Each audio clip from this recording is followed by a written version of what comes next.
찬양합니다. 함께 찬양하며 6월 첫 주 예배 하나님께 드리겠습니다. 나는 하나님을 예배하는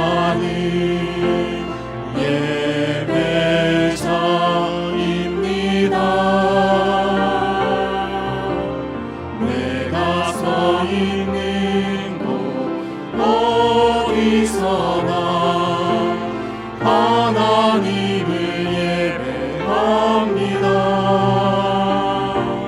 내 영혼 거룩한 은혜를 향하여 내 마음 완전한 하나님 향하여 이곳에서 바로 이 시간 하나님을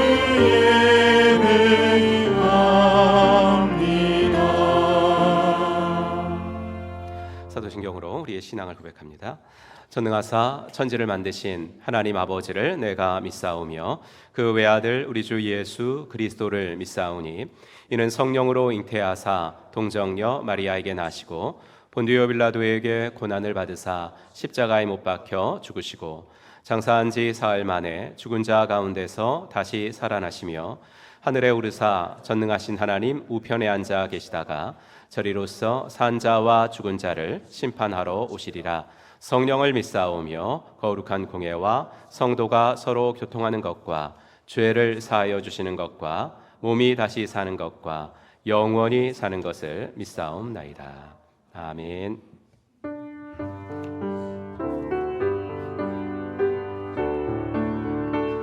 크신 일을 이루신 하나님께 1절과 2절 드리도록 하겠습니다. 크신 일을 이루신 하나님께 큰 영광과 존귀를 되돌리세. 독생자를 주셔서 구하시니 이 죄인들 생명길 찾았도다. 주 찬양 주 찬양 큰 소리로 찬양 주 찬양 주 찬양 기쁨으로 찬양 만 백성들 모여서 찬양하세. 이 크신 일 이루신 하나님께 오열 흘려 그 백성 사셨으니 주 믿는 자 누구나 사함 받네. 주 사랑이 널 용서하시리니 이 완전한 구원에 찬양하라.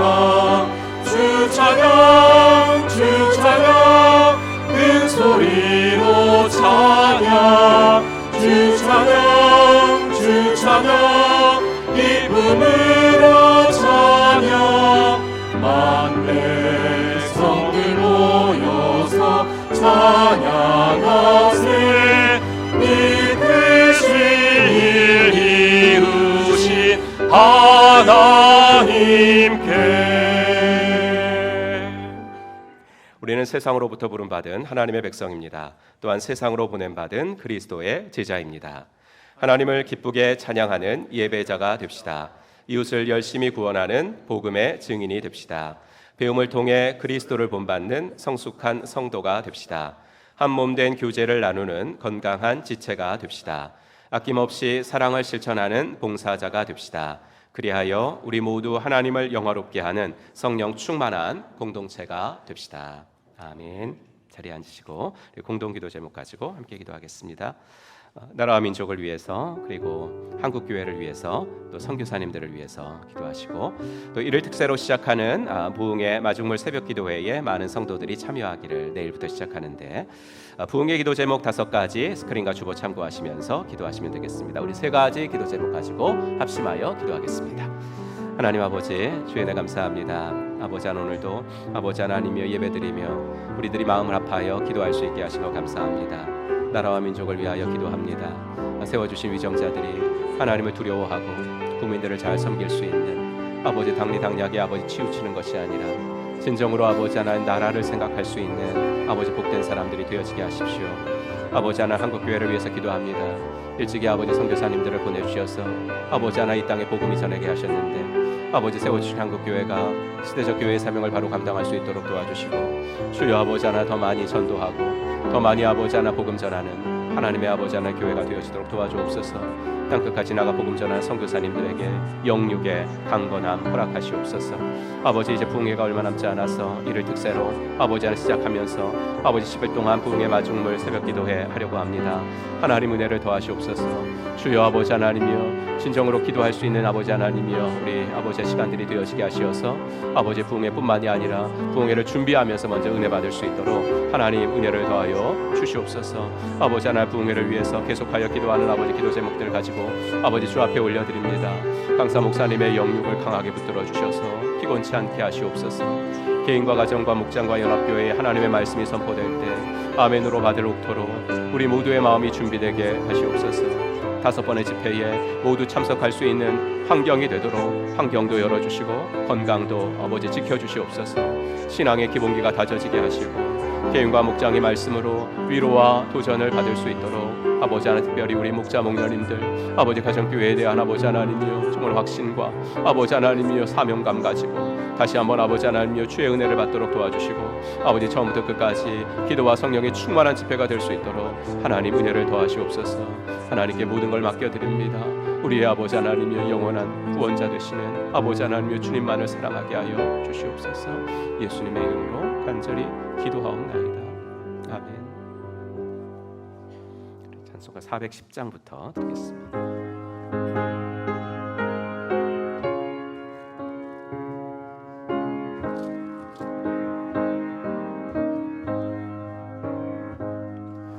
내 안에 한 노래 있어 나 즐겁게 늘 부르네. 이 노래를 부를 때에 큰 평화 임하도다. 평화 하나님 주신 선물 그 놀라운 주의 평화 하나님 선물일세. 주 십자가 진심으로 날 구원해 주셨으며 주 예수님 고난받아 나 평화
나의 안에 거하라 나는 내 하나님이니. 우리 함께 찬양하겠습니다.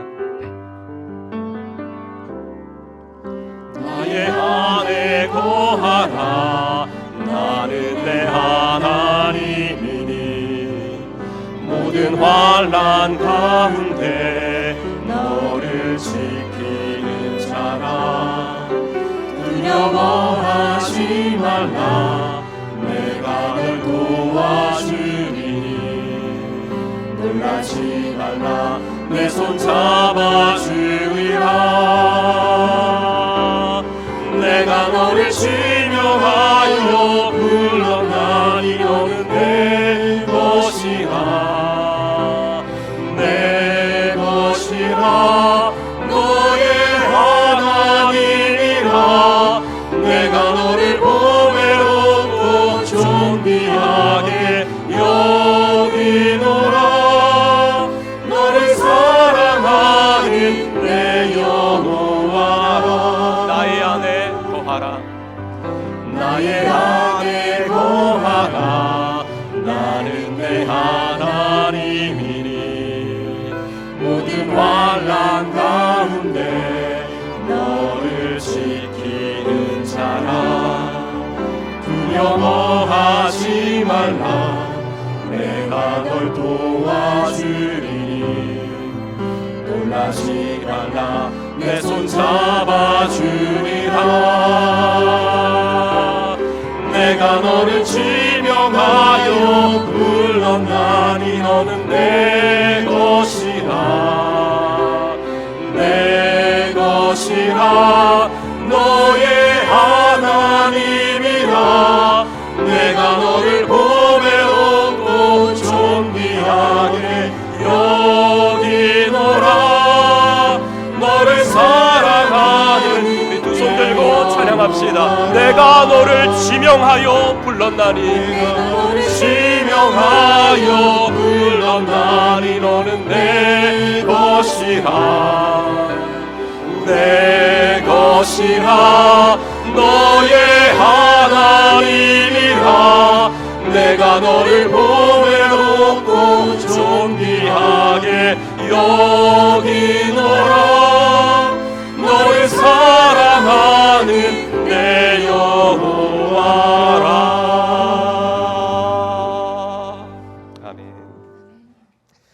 오늘 함께 읽을 말씀은 로마서 5장 말씀 보도록 하겠습니다.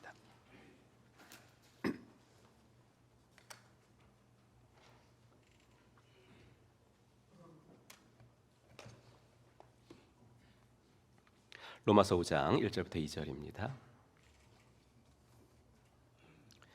함께 같이 읽겠습니다.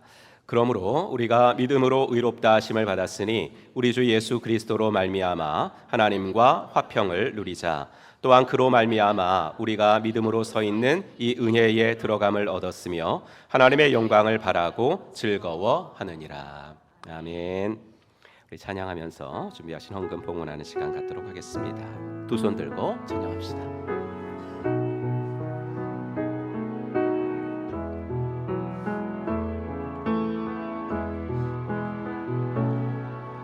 두 손 들고 찬양합니다. 다시 오실 왕 여호와께 오직 주만이 나를 다스리네.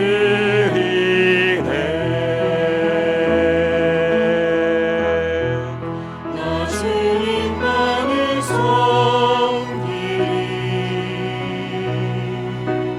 헛된 마음 버리고 성령이여 내 영혼 충만하게 하소서.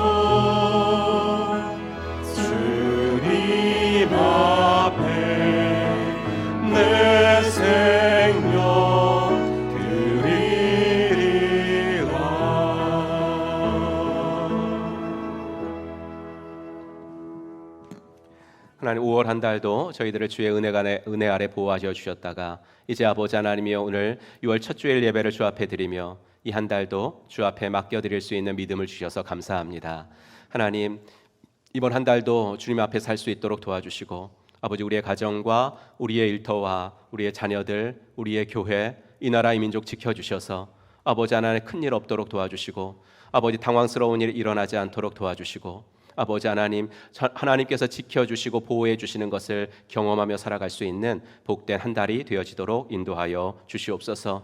차량을 운전할 때는 아버지 친히 핸들을 붙잡아 주시고 아버지 하나님 우리 사랑하는 아버지 하나 성도님들이 다니는 직장에서는 꼭 필요한 사람들 되어지게 하시고 아버지 특별히 아버지 출장을 아버지 하나님이여 다니고 있고 또 아버지 하나 이렇게 연수를 가서 아버지 집과 아버지 교회를 떠나 있는 분들도 있사오니 하나님 은혜를 더하사 아버지 그곳에서도 하나님의 일하심을 경험할 수 있도록 하나님 인도하여 주시옵소서. 하나님 이 땅에 아버지 일찍이 선교사님들을 보내주셔서 아버지 복음이 전해지게 하셨고 또 50년 전에는 귀한 아버지 복음 전도자를 아버지 이곳에 보내주셔서 아버지 하나 전국의 복음의 물결이 아버지 휘몰아칠 수 있게 하셨던 것도 감사합니다.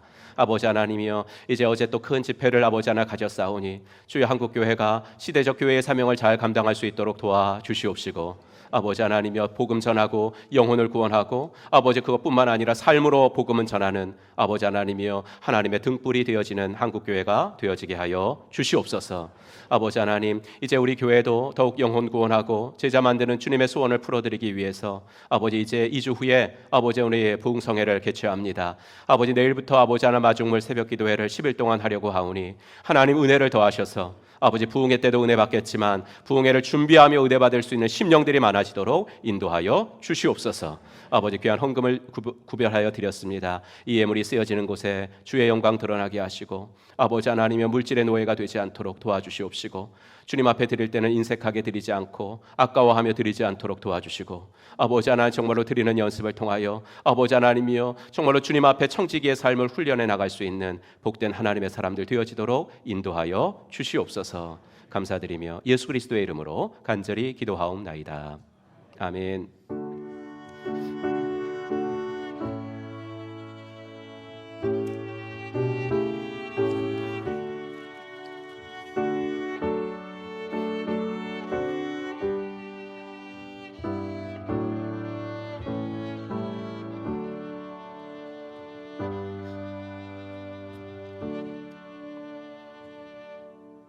이부 예배에 나오신 여러분들 주의 이름으로 환영합니다. 인사하겠습니다. 하늘 복 받으세요. 이렇게 인사하겠습니다. 네, 하늘 복 받으시기 바랍니다. 네, 하늘 복 받으시기 바랍니다. 네, 하늘 복 받으시기 바랍니다. 네. 또 징검다리 휴일이 또 시작이 되어서 많은 분들이 또 어제도 길이 많이 막히고 그러던데 주일 이 자리를 지켜주셔서 감사합니다. 가정교회 말씀잔치를 위한 10일 마중물 새벽기도가 내일 1일 특세로 시작합니다. 내일은 이제 6월달 1일 특세하는 날이라 하는 거고요. 그 다음에 쭉 10일 동안 토요일 주일은 제외하고 10일 동안 있습니다. 뭐 특별한 어떤 제가 말씀을 준비해서 한다든지 뭐 이렇게 찬양팀이 딱 나와서 하고 그러진 않습니다. 그냥 똑같이 할 겁니다. 똑같은 새벽기도를 할 건데 그래서 여러분들에게 소박한 목표를 좀 제시합니다. 평소에 못 나오시는 분들은 일주일에 2일 목표. 일주일에 지금 닷새 하는데 2일 정도 내가 한번 목표해 보시고 그래서 부흥회를 위해서 나도 기도하고 새벽 기도하고 부흥회했다 이런 좀 성취감을 좀 느껴보셨으면 좋을 것 같아요. 그래서 평소에 못 나오시는 분들은 2일 작정하시고요. 그 다음에 평소에 나오시는 분들은 내가 한 3일 나온다 그러면 하루 더 평소에 나오시는 분들은 하루 더 이렇게 해가지고 여러분들 우리 마중물 새벽기도에 많이 참여하시길 바라고 이거는 뭐 저도 그렇게 하려고 했지만 우리 강사 목사님이 집회하시는 교회마다 기도하고 하는 거하고 기도하지 않는 거하고 하는 것은 결과가 너무 차이가 나더라 이렇게 꼭 부탁을 하셔서 우리가 하려고 합니다. 우리 가정교회 말씀잔치 집회 시간 말씀드리겠습니다. 첫째 날은 금요일 오후 7시 반 그러니까 저녁은 7시 반 우리가 익숙하니까 7시 반으로 다 했고요. 둘째 날 토요일은 토요일 날 우리 5시 반에 하는데 토요일 날 조금이라도 한 사람이라도 좀 부담 없이 나오시라고 6시로 했습니다. 토요일 날 오전 6시 그다음에 저녁은 7시 반 똑같이 2번 있고요. 그다음에 셋째 날은 주일이죠. 주일은 오전 9시 오전 11시 그래서 그날은 1부 4부는 없고 2부 3부에 우리 목사님이 2번 다 그 말씀을 전해주시고 점심 먹고 오후 2시에 마지막 집회 있습니다. 오후 2시에 마지막 집회 마지막 2시 집회가 아마 피날레고 가장 하이라이트가 되지 않을까 이런 생각을 합니다. 그리고 마지막 집회 이후에는 우리 목자 목녀님들이 김재정 목사님이 또 목자 목녀님들만 만나서 함께 또 그 도전도 하시고 또 위로도 하시고 그런 시간들을 갖고 싶다 그렇게 말씀하셔서 우리 김재정 목사님은 꼭 그렇게 하시는 것 같아요. 목자 목녀들 간담회까지 하시고 그렇게 합니다. 그래서 6월 18일 주일 예배는 2부 3부로만 드린다는 거 기억하시고요. 생명의 삶 수료식이 24기 생명의 삶 수료식 수료 예정자가 34명이나 되는데요. 다음 주일 예배 중에 수료식이 있습니다. 그 다른 삶 공부는 여러분들이 이렇게 쭉 그렇게 여기 나와서 수료하시잖아요. 예. 그럴 때 다른 삶 공부는 뭐 이렇게 선물 같은 거 갖고 나오지 않으셔도 돼요. 예. 계속 할 건데 뭐 계속 선물 줄 거예요. 근데 생명의 삶만큼은 하셔도 돼요. 하셔야 돼요. 생명의 삶만큼은 우리 목장에서 누가 생명의 삶 했다. 그러면은 선물도 좀 하시고 그렇게 축하를 크게 하셔야죠. 그 다음에 이제 그 다음부터는 그냥 일상의 삶이 돼야 되는 거예요. 가정교회 하는 사람들 성도들은 삶 공부는 그냥 늘 하는 거 이렇게 돼야 되고 우리 생명의 삶 축하해 주시기 바라고요. 4번 중고등부 목장 체제 전환을 위한 타교회 탐방 6월 11일 다음 주일 날 부산 장상교회로 우리 오 목사님 교사 5명 목자 지원자가 벌써 4명 나왔습니다. 나도 목자 하겠다. 그래서 목자 지원자 4명 학생들 해서 우리 장상교회로 탐방 갔다 옵니다. 그래서 중고등부 그때 이제 지도자가 탐방을 가니까 나머지 아이들 이렇게 연합해서 3부 예배로 같이 드리고 또 가지 않으시는 선생님들이 인솔 그렇게 하시면 되겠습니다. 총목자 모임 이번 주 토요일 날 있다는 거 목자 목녀님들 기억하시고요. 가정교회 평신도 세미나에 많은 관심 가져주시기 바랍니다. 말씀부와 찾기 성경 통독 19주차 시편 150편까지 이번 주에 나가서 시편 다 읽겠습니다. 교우서식 목장 이름 좀 변경됐습니다. 캄보디아 깜뽀시 이제 국내 선교지를 원하셔가지고 신관 중앙 목장 임원장 목자님이 섬기셨던 목장인데 지금은 목장이랑 매치가 안 돼 있어서 그렇게 하셨고요. 그 다음에 그 청년 싱글 목장들이 다 캠퍼스 선교단체 이름이었잖아요. 그래서 이제 지금 막 들어온 아이들한테 너 무슨 목장이야? 그럼 ESF인가? 아니 DFC인가? ESF 원인가 뭐 이래요. 그래서 이게 좀 좋지 않다. 그래서 그들도 우리도 선교지를 좀 돕고 싶다. 그렇게 해서 바꿨어요. ESF 충대 김민주 목자님 수마트라 목장, 김동선 목자 튀르키예 목장, 터키가 튀르키예로 바뀌었죠 국명이. 그래서 튀르키예 목장. 김현정 목자는 태국 목장, 이재현 목자는 일본 도쿄 목장 이렇게 정했습니다. 그래서 여러분들 그렇게 좀 불러주시면 되고요. 우리 박상만, 김명숙 집사님 가정 새가족반 15기 마치시고 신관 중앙 목장 선택하셨습니다. 등록하셨고 감사합니다. 수술 한민영 형제님 수마트라 목장인데요. 명지병원 오늘 아마 예배 마치고 입원할 것 같습니다. 내일 수술하는데 여러분들 양쪽 무릎을 다 수술을 해야 됩니다. 여러분들께서 많이 좀 기도해 주시기를 부탁합니다. 네, 우리 성구함성 같이 보겠습니다. 지난주 거 같이 읽죠. 고린도전서 2장 4절 말씀. 내 말과 내 전도함이 설득력 있는 지혜의 말로 하지 아니하고 다만 성령의 나타나심과 능력으로 하여. 네, 외우신 분들 한번 눈을 감고 하십시오. 시작. 고린도전서 2장 4절 말씀. 내 말과 내 전도함이 설득력 있는 지혜의 말로 하지 아니하고 다만 성령의 나타나심과 능력으로 하여. 이번 주 거 있습니다. 요한일서 5장 14절 말씀. 그를 향하여 우리가 가진 바 담대함이 이것이니 그의 뜻대로 무엇을 구하면 들으심이라. 아멘. 그 등록하신 분이 우리 박상만, 김명숙 집사님 말고요. 한 명 더 있는데 보여주시겠습니까? 네. 우리 한 명이 더 등록하셨습니다. 성도의 자녀는 태어나자마자 등록이에요. 태어나자마자 등록이고 저게 며칠째냐면 생후 5일째. 애가 저렇게 해도 그냥 가만히 있어요? 너무 고문을 하는 것 같았어. 저건 우리 안 되잖아 저 자세. 생후 5일 그러니까 이런 사진을 쭉 모아놔서 이제 그쵸 기록으로 남기는 것 같아요. 너무 감사하고요. 그 한 명의 전도해서 등록시키는 게 얼마나 어렵습니까? 그런데 이제 우리 토토를 이름 졌어요? 이름 뭐예요? 아직 안 졌어. 네, 신중하게 지려고. 태명이 토토예요. 그래서 토토를 등록시켜 주신 우리 황진택 김보라 성도님, 교인 한 명을 늘려주신 우리 그래서 그 필리핀 박기호 목장님이 저랑 멘토링 마지막 시간 할 때 우리 목원이 한 명 더 늘었다고. 목원 너무 이게 바른 생각이거든요. 성도 한 명 늘었거든요. 그래서 우리 교회에서도 가만히 있을 수 없잖아요. 나라에서도 그러는데 그래서 출산 격려금 전달식이 있도록 하겠습니다. 예, 나왔어요.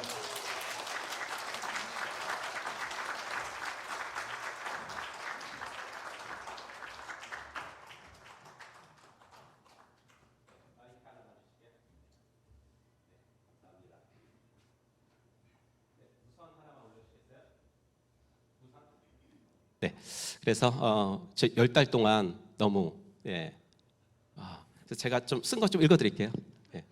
귀한 딸을 선물로 보내주신 하나님께 감사드리며 그 축복의 통로로 10달 동안 쓰임 받으시느라 수고하신 진택 집사님, 특별히 보라 집사님을 주님의 이름으로 격려합니다. 네, 우리 한번 큰 박수 보내주시기 바랍니다. 그래도 아빠가 된 소감 한번 말해야지. 갑작스럽긴 한데 네. 일단 너무 감사드리고 이제 많이 기도해 주신 게 많이 느껴지고 했습니다. 이제 아내가 이제 보라 집사가 많이 이제 아프기도 하고 마지막에 힘들기도 했는데 그래도 다행히 이제 둘 다 건강하게 태어나고 이제 건강 유지하고 있어서 너무 감사드리고 이제 기도해 주셨던 거 너무나 감사드려서 이 자리를 빌려서 이제 감사하다는 말씀 드리겠습니다. 감사합니다.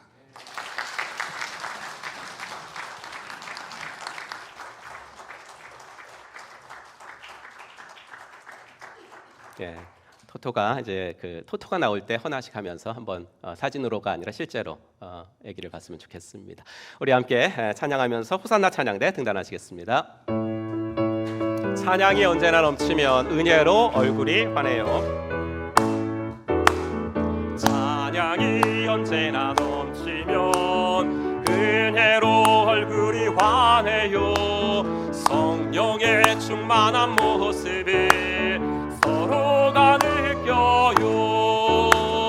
할렐루 할렐루 손뼉 치면서 할렐루 할렐루 소리 외치며 할렐루 할렐루 두 손을 들고 주님을 찬양해요.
아멘. 하나님께 영광의 박수 올려드리겠습니다.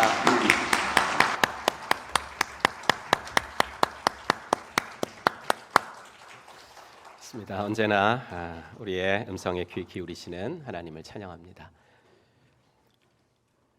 오늘은 로마서 5장 1절부터 2절까지 말씀 가지고 하나님이 여전히 두려운 분들을 위하여라는 제목을 가지고 하나님 말씀 증거하겠습니다. 생명의 삶이나 이제 세례 그 간증을 하게 되시는 분들에게 좀 도움이 되셨으면 하고 그 일주 전에 보내드리는 간증 안내문이 있습니다. 간증은 이렇게 하면 좋습니다. 이렇게 하시면 됩니다라고 이제 좀 도움을 드리는 건데 거기에 이런 내용이 있습니다. 세례받기 전과 후, 생명의 삶을 하기 전과 후에 변화된 점을 말해주시면 됩니다. 예를 들면 전에는 하나님을 무서운 분으로 생각했는데 삼공부나 예수영전 모임을 통해 하나님이 날 사랑하신다는 것을 알게 되었다고 합시다. 그럼 먼저 옛날에 하나님을 무서워하며 살았을 때의 삶이 어떠했는지를 실예를 들어서 설명해 주세요. 하나님을 무서워하게 된 이유가 있으면 간단히 말해주세요. 다음에 어떻게 하나님에 대한 두려움이 사라지고 하나님을 사랑하고 싶어졌는지를 말씀하시면 좋습니다. 이렇게 좀 구체적으로 안내해드리면 간증문을 잘 쓰시는 것 같아요.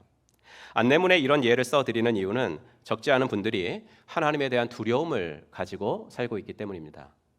예수님을 아직 영접하지 않으시는 분들은 하나님에 대한 두려움이라기보다는 좀 미래에 대한 두려움이라고 하면 더 맞겠죠. 내 삶이 앞으로 어떻게 펼쳐질지 모릅니다. 당장 내일 일을 모릅니다. 불확실한 미래에 대한 막연한 두려움, 이런 것들이 있습니다. 기독교 철학자 파스칼이 말한 대로 인간의 마음속에는 하나님만이 채우실 수 있는 절대 공간이 있어요. 그 공간은 하나님 이외의 다른 어떤 것으로도 채울 수가 없습니다. 돈으로도, 권력으로도, 친구, 취미, 이성, 아무것도 안 됩니다. 그래서 세상에서 잘 나가는 사람들, 이 모든 걸 다 가진 것 같은 사람들이 그러잖아요. 이 모든 걸 다 누리고서도 마지막에 인간으로 해서는 안 될 선택을 해버리고 그런 분들 종종 보지 않습니까? 그런데 제가 오늘 드리려는 말씀은 예수님을 영접하고도 복음에 대해서 확실하게 알지 못해서 여전히 하나님을 두려운 분으로 생각하는 분들도 있다라는 겁니다. 내가 조금만 성경 말씀대로 살지 못하면 하나님으로부터 벌을 받을 것 같고, 무슨 안 좋은 일이 좀 생겨요. 어려운 일이 생기면 내가 죄를 지어서 그런가? 그렇게 어떻게 하나님에 대한 두려움을 가지고서 교회를 다니시는 분들이 있더라는 거죠. 하나님을 잘 몰라서 그러거든요. 믿음으로 구원 얻는다는 말이 무엇인가에 대한 선명한 이해가 아직 없어서 그렇습니다. 그래서 오늘은 믿음으로 구원받는 것이 무슨 말이고, 그리고 그렇게 믿음으로 구원을 받으면 하나님에 대한 인식이 우리가 어떻게 바뀌게 되는지, 그리고 그 바뀐 생각이 저와 여러분들의 삶을 얼마나 행복하게 하는지, 이게 하나만 딱 떼어서 말씀드리기가 그런 게 쭉 이어지는 말씀이라서 오늘은 세 가지에 대해서 말씀드려 보도록 하겠습니다. 우리가 6월 한 달 새벽마다 로마서 묵상하고 있는데 바울 사도는 로마서 1장부터 4장까지 해서 바로 이 문제를 집중적으로 다루고 있어요. 우리는 믿음으로 구원받았습니다. 행위가 아니라 믿음이에요, 여러분. 행위가 아니라 믿음이에요 라는 걸 계속 강조하고 있습니다. 그런데 그 믿음이라는 것이 우리가 생각하는 그런 믿음이 좋다, 나쁘다, 별로 안 좋다, 이런 믿음이 아니라 상당히 그 하시는 말씀이 깊어요. 우리가 신앙생활을 할 때 그 신앙심이 어때요? 그 일정한 수준을 유지하나요? 그렇지가 않거든요. 어떨 때는 성령 충만해서 모든 시험이 와도 다 이겨낼 것 같기도 하다가, 어떨 때는요 소위 말해서 바닥을 칠 때가 있거든요. 이렇게 신앙심이 바닥을 칠 때는 내가 하나님을 믿는 게 맞나? 이런 생각 가지면 안 되는데 하나님 계시기는 하나? 이럴 때도 있다는 거죠. 그러니까 어떨 때는 내가 믿음이 되게 좋은 것 같다가도 어떨 때는 믿음이 부족한 정도가 아니라 아예 없는 것 같기도 하다는 거죠. 믿음이라는 것이 이렇게 왔다 갔다 할 수 있는 것이라면 사도께서 그런 믿음으로 구원받았다고 말했을까? 그건 아닐 것 같거든요. 그렇다면 사도가 말하는 믿음으로 구원 얻는다는 말은 도대체 어떤 뜻에서 그렇게 말씀하신 것일까요? 예수영전 모임에서 복음이 무엇인가를 설명해 드릴 때 먼저 저는 천국 지옥 얘기부터 합니다. 당장 천국과 지옥의 존재 여부를 믿지 않는다고 하셔도 만약 있다고 가정해 보죠. 가정해 보면 선생님 어디 가고 싶으세요? 다 천국에 가고 싶다 그러지 지옥 가고 싶다고 할 사람은 한 명도 없었습니다. 더러 못되게 살아서 나는 지옥 갈 것 같다고, 정말 나는 지옥 갈 것 같다고 하시는 분들은 몇 명이나 만나봤습니다. 하지만 그분들도 지옥에 갈 것 같은 거지 지옥 가고 싶은 건 아니거든요. 예. 그런데 하나님은 우리가 그토록 가고 싶은 그 천국에 갈 수 있는 유일한 방법을 알려주셨어요. 근데 여기서 제가 유일한 방법을 알려주셨어요 말하면 그 유일한이라는 말 때문에 조금 거부감을 느끼시는 분들이 있습니다. 그래서 이런 반론을 펴시죠. 산이 있습니다. 산의 정상은 하나입니다. 산 정상이 여러 군데일 리가 없잖아요. 산 정상은 하나잖아요. 하지만 그 정상을 오르는 길이 하나밖에 없는 것은 아니지 않습니까? 등산하는 사람이 자신의 실력과 자신의 취향, 자신의 계획에 맞게 자기가 원하는 등산로를 택하면 됩니다. 어떤 루트를 선택해서 오르건 정상에 오르기만 하면 되는 거 아니겠습니까? 여러분, 이건 비유입니다.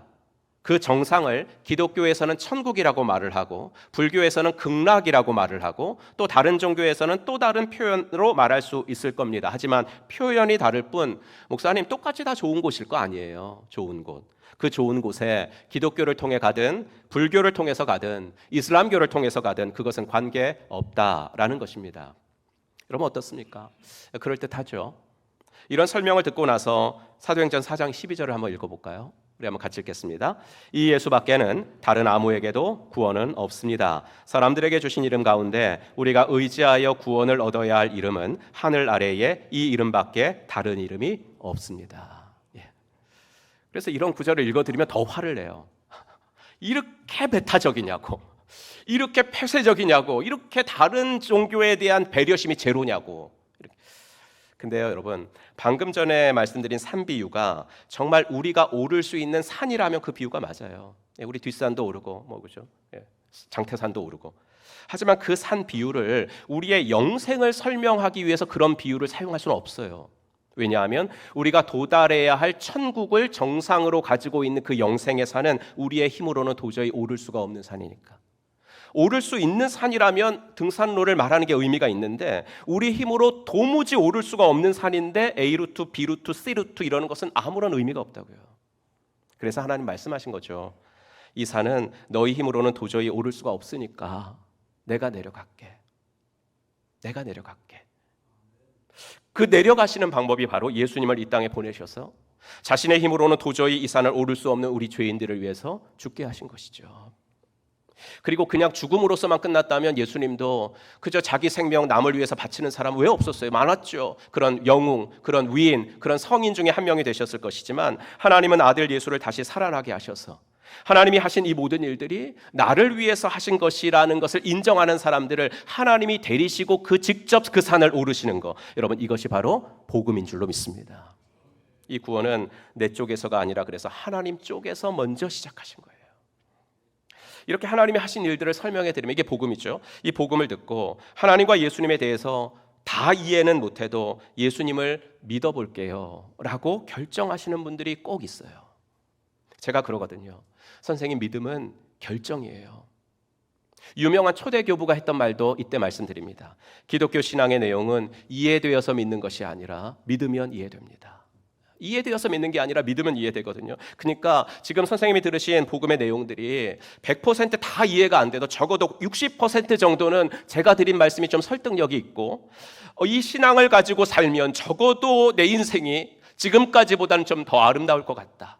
지금보다는 더 앞으로의 인생이 행복하고 가치 있고 의미 있을 것 같다고 생각이 되면 오늘 예수님을 믿어보기로 결정하세요. 제가 왜 결정하시라고 말씀을 드리냐면요, 하나님이 예수 그리스도를 통해 시작하신 구원이라 그래도 모든 사람에게 그 구원이 동일하게 전해지느냐, 그건 아니에요. 그 구원의 사건이 나를 위해서 하나님 쪽에서 먼저 시작하신 일임을 인정하는 사람들에게만 그 구원이 선물로 주어져요. 이 말을 받아들이고 예수님을 영접하시는 분들이 감사하게도 꼭 한 명씩은 있습니다.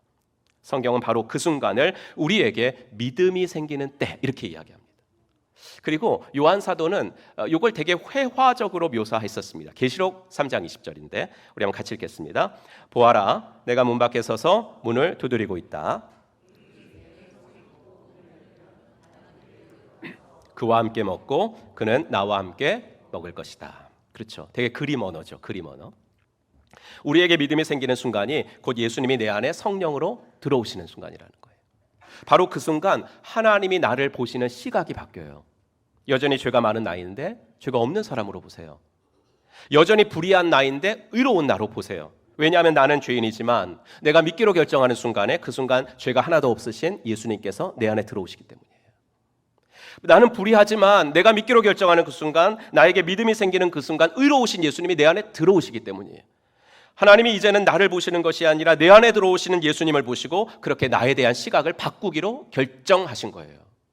여러분, 오늘 주위에 있는 성도님들 중에서 오늘 만나시는 옆에 계신 지금이라도 성도님들 중에서 평소보다 긴장하고 있는 얼굴을 하고 계신 분들이 분명히 있을 거예요. 오늘 여러분들이 오늘은 좀 이해해 주세요. 그분이 뭐 인사했는데도 받지도 않고 뭐 그래도 좀 이해하셔야 돼요.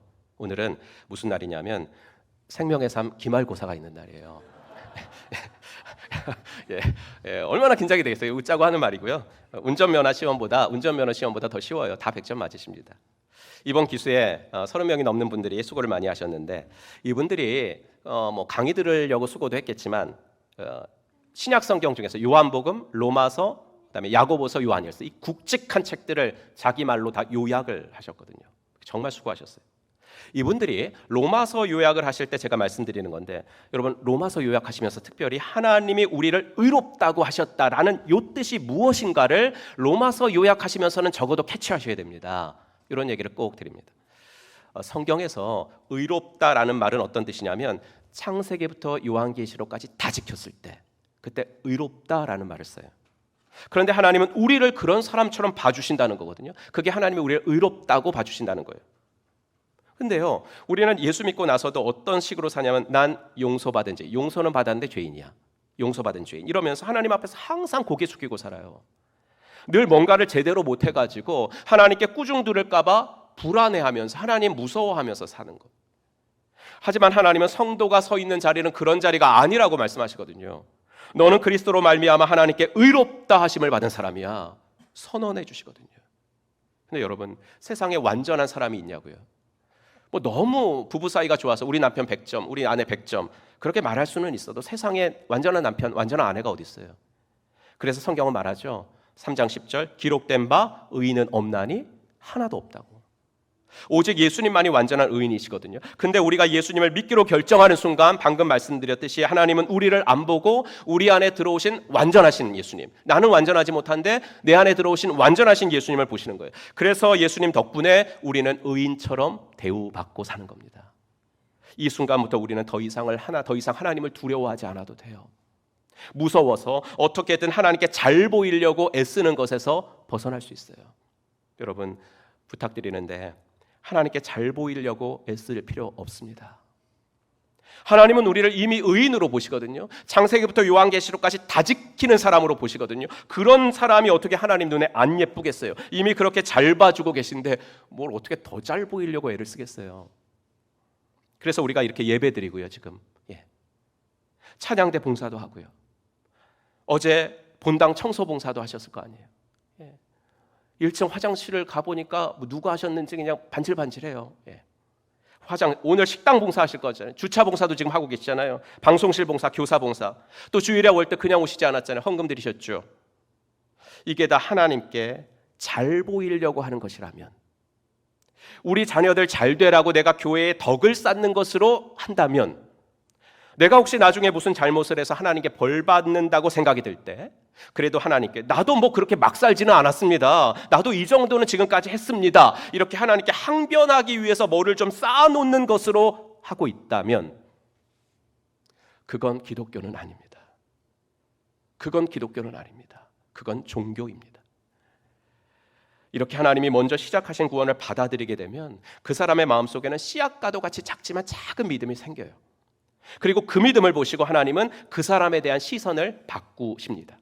이렇게 하나님께서 나를 봐주시는 시선이 바뀌어졌다는 것을 아는 사람은 이제 하나님에 대한 인식이 새로워질 수밖에 없습니다. 그래서 여러분, 이 로마서뿐만 아니라 성경의 논리가 정말 논리정연한 게요, 순서가 딱딱 맞아요. 하나님이 일을 하셨습니다. 그 일에 인간이 동의합니다. 그럼 인간이 동의하니까 하나님이 이 사람에 대한 시선을 바꾸십니다. 하나님의 시선이 바뀌니까 이 사람도 하나님에 대한 인식을 바꾸게 됩니다. 여러분, 그래서 구원이라는 것은요, 하나님 혼자서 하시는 것도 아니고 인간 혼자서 하는 것도 아니에요. 하나님과 인간 사이에 끊임없는 서로의 긍정적 상호작용이 있어야 구원이 이루어지는 것입니다. 그렇게 구원이 이루어지면 이제 하나님은 더 이상 두려운 분이 아니에요. 내가 실수할 거 알고 몰래 숨어서 기다리다가 잘못하기나 하면 득달같이 달려와서 너 내가 그럴 줄 알았다, 이렇게 혼내시는 그런 분이 아니라는 것을 알게 돼요. 하나님에 대한 이미지가요, 가부장적이고 엄격하기만 한 아버지에서 친구 같고 따뜻한 아빠로 바뀌게 됩니다. 이게 로마서 8장 15절 같이 읽겠습니다. 여러분은 또다시 두려움에 빠뜨리는 종살이의 영을 받은 것이 아니라 자녀로 삼으시는 영을 받았습니다. 그래서 우리는 그 영으로 하나님을 아빠, 아버지라고 부릅니다. 그렇죠? 한 사회학자가 이런 말을 했습니다. 오늘날 사회의 가장 큰 문제는 아버지의 부재이다.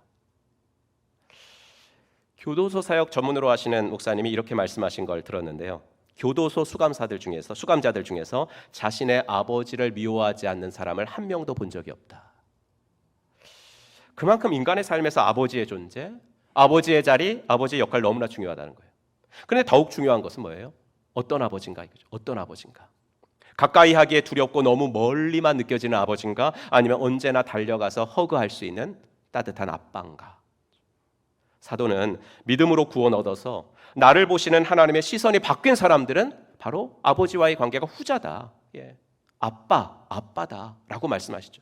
이게 오늘 본문 1절이에요 1절을 세번역으로 읽으시면 더 도움이 되는데, 특별히 여러분 로마서를 읽을 때는 정말 세번역으로 읽으시기를 바랍니다. 그래야 이해가 됩니다. 로마서 5장 1절 같이 읽죠. 시작. 그러므로 우리는 믿음으로 의롭다 하심을 받았으므로 우리 주 예수 그리스도로 말미암아 하나님과 더불어 평화를 누리고 있습니다. 이 평화라는 말이 여러분 잘 아시는 샬롬이라는 말이죠. 샬롬. 이제 우리와 하나님과의 관계가 평화의 관계로, 두려움 관계가 아니라 샬롬의 관계로 새롭게 세팅이 되었다는 겁니다. 이제 하나님은 두려운 분, 무서운 분, 부담스러운 분이 아니라 가까이 하고 싶은 분, 더 알고 싶은 분이 되었다는 겁니다. 여러분, 이게 세상의 종교와 기독교 신앙이 다른 점입니다. 세상의 종교는 아까 말씀드린 그 산 비유가 맞아요. 산 꼭대기에 그들이 말하는 신이 있고요, 어떻게든 인간이 거기에 도달해야 돼요. 지식으로든 노력으로든 선행으로든 고행으로든. 근데 거기에 내 힘으로 도달하는 과정 가운데 그 신은 동행해 주지 않아요. 도와주지 않고요, 오로지 심판관일 뿐이에요. 오르나 못 오르나. 이것이 종교개혁을 일으켰던 마틴 루터가 체험한 것입니다. 천둥 번개가 치던 어느 날 함께 길을 걷던 루터의 친구가 번개에 맞아서 그 자리에서 죽죠. 얼마나 무서웠겠어요. 나 살려주시면 수도사가 되겠다고 서원을 하죠. 22살에 수도사 됩니다. 그 뒤로부터 금식, 정말 밥 먹듯이 금식을 하고 철야 많이 하고, 한겨울에도 루터가요, 이 얇은 옷만 입고 밖에 나가서 기도해요. 그리고 자신을 막 채찍으로 때리면서 고행을 해요. 하지만 그의 마음은 늘 무거웠거든요. 늘 죄책감에 시달리고 어떻게든 하나님께 도달하려고 자기가 할 수 있는 모든 걸 다 해보는데, 그럴수록 오히려 하나님께 멀어지는 것 같고 하나님의 의를 만족시키기에는 턱없이 부족한 자신을 발견해요. 그에게 있어서 하나님은 여전히 자기 친구를 데려가신 무서운 하나님이었거든요. 그 무서운 하나님께 잘 보이려고 수도사까지 되어서 갖은 고행을 다 해보았지만 한 번도 만족스러운 얼굴을 나에게 보여주지 않는 하나님께 질려버렸다, 이렇게 말을 합니다. 그래서 하나님을 더 알기 위한 그 거룩한 수도, 그 거룩한 예배를 드리면서도 불안하고 두렵고, 더 나아가서 하나님을 향한 분노심이 계속 끌어오른 거죠. 그런 그를 완전하게 변화시킨 말씀이 바로 로마서입니다. 로마서뿐만 아니고요, 갈라디아서, 히브리서, 이런 신약의 복음을 만나게 되었을 때 얼마나 그가 충격을 받았던지 그의 말을 그대로 옮겨보자면, 오랜 시간 동안 나를 짓누르던 거대한 바위 덩어리가 떨어져 나가는 것 같았고, 닫힌 천국의 문이 활짝 열리며 나는 그리로 들어가는 것 같았다, 이렇게 말했어요. 루터와 하나님과의 관계는 더 이상 두려운 관계가 아니라 샬롬의 관계, 화평을 누리는 관계가 되었다는 거죠. 그럼 이 복음을 만나면서 루터가 깨달은 하나님이 어떤 하나님이었을까요? 저는 오늘 설교를 준비하면서 그냥 내 나름대로 상상을 해봤습니다. 루터가 신약의 복음을 만나면서 깨달은 하나님은 먼저 손 내미시는 하나님이 아니었을까? 이 산 오르느라고 네 인생이 만신창이가 되든 어쩌든지 그건 내 할 바 아니고 어떻게든 여기까지 오른 사람에게만 나는 상 줘. 이런 무서운 하나님, 인간에게 요구만 하는 하나님이 아니라 루터야, 이 산은 네 힘으로는 오르지 못해. 그러니까 거기 그냥 있어. 내가 내려갈게. 그리고 그분이 내려오신 거죠. 내려오셔서 함께 걸어가 주시고 함께 대화해 주시고 내가 너무 힘들어할 때는 날 업고 가기도 하시고 그 산을 오르시는 하나님, 그런 따뜻한 아빠 하나님을 루터는 복음을 통해서 만나지 않았겠습니까? 그게 바울이 말한 로마서 5장 10절입니다. 같이 읽읍시다. 곧 우리가 원수 되었을 때에 그의 아들의 죽으심으로 말미암아 하나님과 화목하게 되었은지. 여기서 화목이라는 단어가 성경에 나오는 아주 중요한 카탈라소라는 단어인데 이게 원래 외교적 용어였다 그럽니다. 외교적 용어. 그러니까 적대국이 동맹국이 되는 상태를 말하는 단어예요. 그렇게 되려면 상식적으로 어떻게 돼요? 가해자가 피해자에게 무릎을 꿇어야죠. 무릎을 꿇고 정말 잘못했습니다, 사죄할 때 피해자가 용서를 해주면 그 적대적인 관계가 청산이 되는 거잖아요. 그런데 우리가 받은 화목은 정반대라고요. 여러분, 하나님과 우리와의 관계에서 우리가 피해를 입은 게 있습니까? 우리 피해를 입은 거 하나도 없어요. 하지만 하나님은 피해자시죠. 하나님은 십자가에서 아들을 잃으셨어요. 하나님은 십자가에서 아들을 잃으셨다고요. 그럼 부활하셨지, 다시 살게 하셨지 않냐? 자꾸 우리는 너무 교리적으로만 이해를 하는 거예요. 하나님은 십자가에서 하나밖에 없는 독생자를 잃으신 피해자예요. 그 피해자가 가해자인 우리에게 먼저 화해의 손을 내미시는 거죠. 이게 복음이죠. 이게 기독교 신앙이에요. 그러면 이렇게 하나님과 우리의 관계가 두려움에서 화평으로 화목으로 바뀌게 되면 우리 삶에 나타나는 결과는 뭔가? 첫째, 우리 삶에서 능력이 나타나게 됩니다. 능력. 여러분, 기독교는요, 착한 일 해서 구원받고 천국 가는 것이 아닙니다만 기독교인이라면 착해야 됩니다. 기독교인이라면 선해야 됩니다. 사랑하면서 살아야 되고 용서하면서 살아야 됩니다. 왜 그렇게 살아야 되냐면 천국 가기 위해서 그렇게 사는 것이 아니라 하나님께서 피해자이면서도 가해자인 우리에게 먼저 용서와 화해의 손을 내미셨기 때문입니다. 이거를 크신 사랑이라 그러는데 저는 좀 다르게 표현하겠습니다. 이 사랑은 크실 뿐만 아니라 상식을 초월한 사랑입니다. 상식을 초월한 사랑이에요. 그러니 당연히 우리도 내 주위 사람들에게, 내가 그런 사랑 받았으니까 내 주위 사람들에게 그런 사랑을 베풀면서 살아가야 되죠. 그래서 기독교 윤리는 자기 의에서 나오는 것이 아니라 하나님의 사랑에서 나오는 거예요. 이게 일반 윤리와 기독교 윤리가 갈라지는 대목입니다. 내 의지로, 내 힘으로, 내 의로움으로 누군가를 사랑하고 용서하려고 하면 여러분 몇 사람이나 진정으로 사랑하실 것 같아요? 한 사람을 사랑한다고 해도 얼만큼 그를 사랑할 것 같아요? 저는 그래요. 그냥 내 마음에 맞는 사람 정도 사랑할 것 같아요. 나한테 잘해주는 사람은 나도 잘해줘야 되잖아요. 그러니까 그 정도로 사랑할 것 같아요.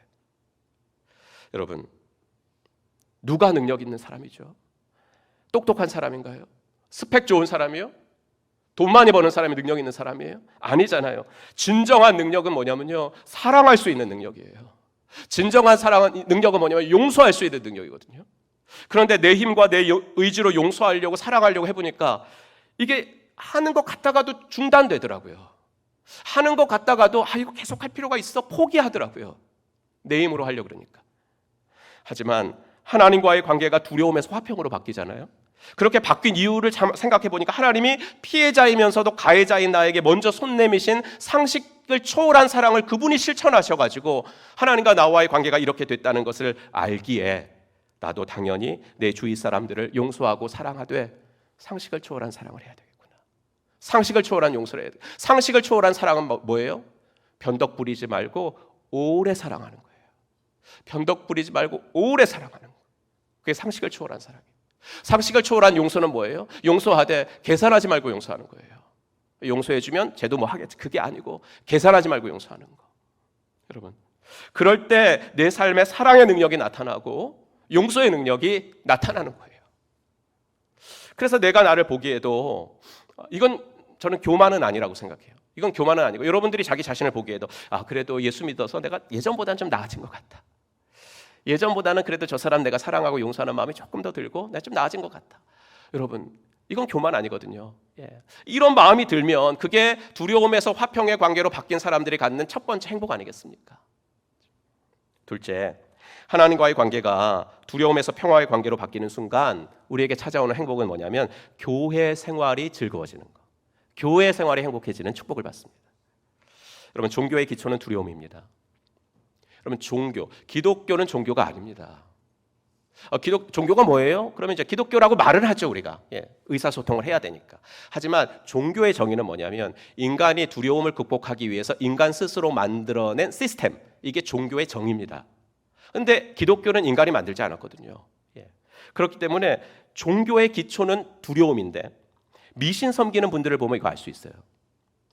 고사를 지내잖아요. 영화 시작할 때 뭐 감독이랑 다 이렇게 해가지고 고사 지내잖아요. 점을 왜 보고 제사를 왜 지냅니까? 여러분, 제가 예수영전 모임 들어오시는 분들한테 항상 물어보는 질문이 있어요. 뭐 지금 6월인데 한 6개월 동안 아니면 지난 1년 동안 점 보러 점 보신 분이 있어요? 물어봐요. 그럼 신기하게요, 매 기수마다 한 명씩은 꼭 있어요. 다 집사님들이잖아요. 다 집사님 권사님. 그래서 제가 그러죠. 왜 그런 데를 가요? 그냥 웃으면서 그래. 혼내는 건 아니고. 왜 그런 데? 그러면 이러죠. 우리 애가 40이 넘었는데 아직 장가를 못 가요. 남편 사업 그렇게 안 돼요. 그리고 나도 뭐 건강도 안 좋아요. 너무 답답해서 한번 가봤다고. 한번 가본 거예요. 이게 왜 그래요? 두려움 때문이거든요. 미래에 대한 두려움. 신이 화를 내가지고 이런 어려움이 왔는데 왜 화를 내는지 몰라. 그러니까 그 화를 달래주기 위해서 구슬하는 거거든요. 그래서 미신 섬기는 분들을 보면 항상 전전긍긍하며 살아요. 자기가 믿는다고 하는 신이 뭘 좋아하는지 뭘 싫어하는지를 몰라. 그러니까 지극정성으로 일단 섬기는 거죠. 그래서 종교의 캐치프레이즈는 지성이면 감천이에요. 근데 너무나 안타까운 게 지성이면 감천식으로 예수를 믿는 사람들이 있다는 거죠. 제가 어떤 분을 이렇게 인도를 해가지고 이분이 이제 되게 이제 신앙생활을 너무 열심히 하시더라고요. 그래서 제가 약간 걱정이 됐어요. 저렇게 하다가 다운될 것 같아가지고 번아웃 될 것 같아서 금방 예수 믿 이제 불교 믿으신 분이었거든요. 너무 잘해. 그래서 제가 새벽기도 이제 조금만 나오셔도 된다고. 그러니까 그분이 무슨 말씀하셨는지 알아요? 이거는요, 내가 불교 믿을 때 하는 거하고는 비교가 안 돼요. 이게 뭐가 힘들다고 그래요? 이러시는 거예요. 이 지성이면 감천의 캐치프레이즈 안에서 다른 종교를 섬기시는 분들의 헌신은 이루 말할 수 없습니다. 이슬람 교도들 보세요, 여러분. 예. 하지만 그렇게 헌신하면서도 여전히 마음이 공허하거든요. 그 신이 무섭고 두렵거든요. 그러나 기독교 신앙의 기초는 두려움이 아니라 사랑이에요. 하나님이 뭘 하라고 하실 때도 이거 안 하면 또 화내시겠지, 이거 안 하면 내가 벌 받지, 내가 주일 안 지키면 또 벌 받을지, 그러니까 나가야지. 그게 아니고, 그래, 나 위해서 하라고 그러시는 거구나. 나 위해서 주일 지키라고 하시는 거구나. 나 위해서 일하라고 하시는, 봉사하라고 그러시는 거구나. 나 잘 되라고 하라고 그러시는 거구나. 이제 그런 생각이 드는 거죠. 그래서 이제 교회 다니는 것이 짐이 아니고, 교회 다니는 것이 이렇게 좀 고역스러운 것이 아니고 말이죠. 벌 받지 않으려고 최소한만 하는 것이 아니라 복 받기 위해서 더 뭐 할 게 없나라고 살피는 사람이 되는 거죠. 여러분, 유심히 안 보시면 모르시겠지만 또 이게 이제 새벽이나 밤에 오셔야 볼 수가 있어요. 근데 최근에 사진 한번 보여주시겠어요?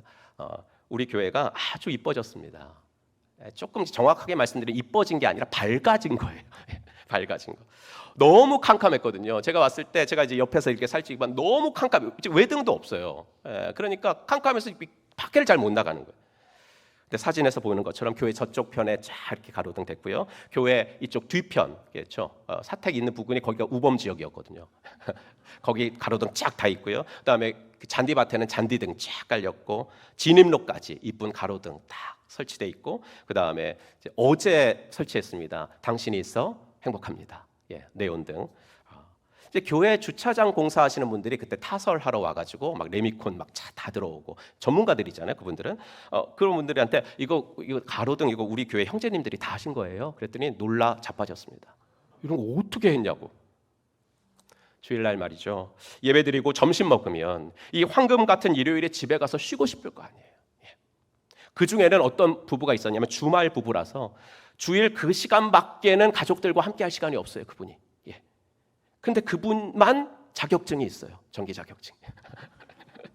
물론 뭐 다들 수고하셨지만 그래서 옷이 흙투성이가 되도록 곡괭이를 들고 땅을 파, 그리고 전선을 깔고 가로등을 세우고 한 점심 먹고 6시까지예요. 6시까지. 제가 그 모습을 몇 주를 지켜봤거든요. 몇 주를 했으니까 감동이 너무나 되는 거예요. 그래서 속으로 울 때도 있었어요. 저분들이 도대체 무엇 때문에 저런 수고를 하시지? 목사님 이런 거는 사람 불러서 하는 거예요. 그 사람 불러가지고 그 전문가 불러서 하세요. 이럴 수도 있는데 그냥 내가 좀 알고 자격증 있고 힘 합치면 다 할 수 있다고 그러면서 이거거든요. 하나님과의 관계가 바뀌면요 교회 생활이 즐거워지는 거예요. 최소한만 하는 것이 아니라 더 할 게 뭐가 없나? 라고 자꾸 살피게 되는 거예요. 세 번째, 하나님과의 관계가 두려움에서 화목의 관계로 바뀌면 기도가 당당해지는 것 같아요. 저는 기도가 이제는 하나님과 딜하는 기도가 아니에요. 하나님 요거 좀 도와주세요. 그러면 나도 요거 할게요. 이런 딜하는 기도가 아니라 먼저 그의 나라와 의를 구하면 너희 필요는 내가 채워주겠다 말씀하셨으니까 그 말씀 믿고 뭐든지 당당하게 담대하게 구하는 사람이 되는 거예요. 여러분 어린 자녀를 키우실 때 말이죠, 그 자녀가 여러분에게 뭘 사달라고 하면서 딜을 했나요? 이거 사주면 공부 열심히 할게요. 만약에 이런 말을 했다면 걔는 이제 이미 어린이는 아니에요. 어린이 벗어난 사람, 애지. 중학교, 요거 잘하면 중간고사 잘 볼게요. 이런 거. 어린이는 아니거든요. 정말 어린이는 뭐냐면요. 정말 어린이는 어떤 게 어린이냐면 어린이날의 그 왕이 진짜 자기인 줄 아는. 그래서 엄마 아빠 주머니 사정은 모르고 어린이날은 정말 사달라는 건 가격에 관계없이 다 사주는 건 줄 아는. 그게 어린이거든요. 철이 없어서 그런 것이기는 하지만 그 애는 정말 여러분이 자기 아빠라고 생각하기 때문이거든요. 은섭이는요, 내가 자기 아빠인 줄 알아요. 그렇죠? 그래서 뭐든지 요구해요. 뭐든지. 특별히 눈치 보지 않고. 걔도 옆집 친구 아빠한테는 그렇게 말하지 않거든요. 아무리 철이 없는 아이라도 그렇게 하지는 않거든요. 아빠니까 하는 거거든요. 두려운 분이 아니니까 그렇게 할 수 있는 거거든요. 그걸 요한 사도는 이렇게 말한 거예요. 요한일서 5장 14절 이번 주에 외울 말씀 같이 읽습니다. 우리가 하나님에 대하여 가지는 담대함은 이것이니 곧 무엇이든지 우리가 하나님의 뜻을 따라 구하면 하나님은 우리의 청을 들어주신다는 것입니다. 아멘. 바라기는 오늘 저는 믿음으로 구원 얻는다는 것이 무슨 뜻이고 그렇게 구원을 얻은 우리가 하나님과의 관계에 어떤 새로운 관계에 놓이게 됐고 그리고 그 관계가 우리를 얼마나 행복한 신앙인으로 만들어주는지에 대해서 말씀드려봤습니다. 아직 이 관계 속에 들어가지 못하신 분들은 이 설교를 듣고 예수님을 영접하기로 결정하시기를 바랍니다. 영접하신 분들은 세례받는 것도 결심하시기를 바랍니다. 세례받으신 분들은 복음에 대한 이해를 더욱 선명히 가지셔서 두려운 아버지가 아니라 친근한 아빠의 자녀들로 살아가시는 복이 있으시길 주의 이름으로 축복합니다. 기도합시다. 오늘 주신 말씀 마음에 새기고 주님의 음성에 귀를 기울여 보겠습니다. 하나님과의 관계가 두려움에서 화평으로 바뀐 사람들의 삶에서 나타나는 세 가지 결과가 지금 내 삶에서 보이는지 한번 돌아봤으면 좋겠어요.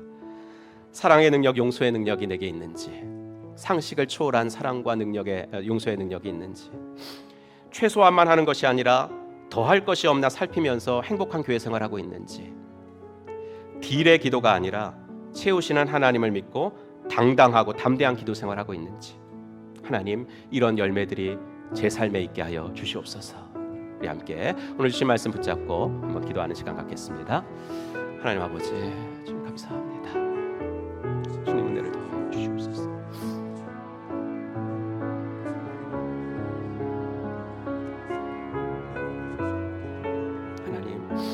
하나님과의 관계가 두려움에서 화평으로 바뀌기를 아버지 하나 복을 주셔서 감사합니다. 제 삶의 사랑의 능력과 용서의 능력, 상식을 초월한 사랑, 상식을 초월한 용서할 수 있도록 도와주시고 주님 최소화만 하는 것이 아니라 더할 것이 없나 살피면서 행복하고 즐거운 교회 생활할 수 있도록 도와주시고 딜의 기도가 아니라 채우시는 하나님을 믿고 당당하고 담대한 기도 생활할 수 있도록 하나님 인도하여 주시옵소서.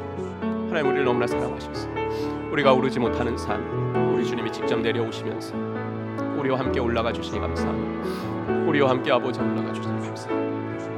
주님 도와주시옵소서. 아버지 하나님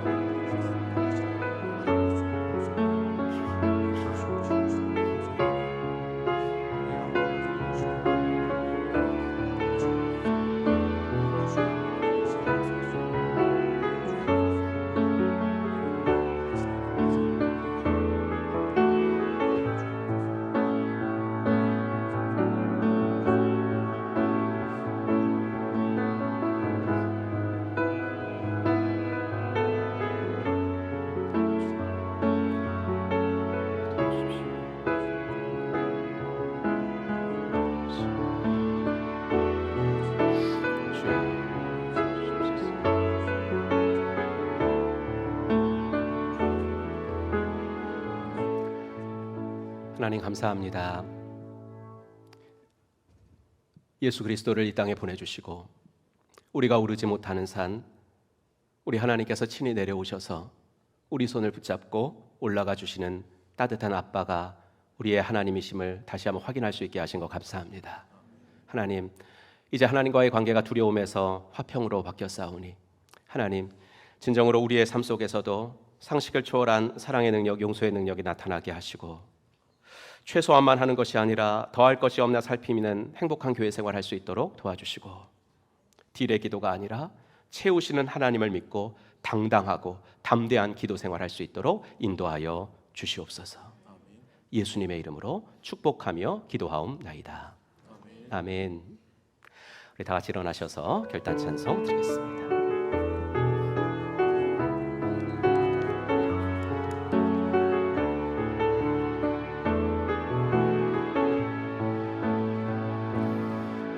아무도 예배하지 않는 그곳에서 주를 예배하리라.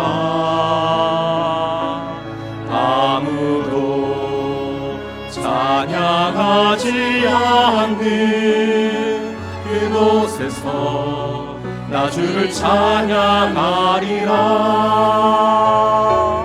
누구도 헌신하지 않는 그곳에서 주께 헌신하리라. 누구도 증거하지 않는 그곳에서 나 주를 증거하리라. 내가 받는 모든 땅 주를 예배하게 하소서. 주의 보혈로 덮어지게 하소서. 내가 선 이곳 주의 거룩한 곳 되게 하소서. 주의 향기로 손 높이 들고 주님을 찬양합니다. 내가 밟는 모든 땅 주를 예배하게 하소서. 주의 보혈로 덮어지게 하소서. 내가 선 이곳 주의 거룩한 곳 되게 하소서. 주의 향기로 물들이소서.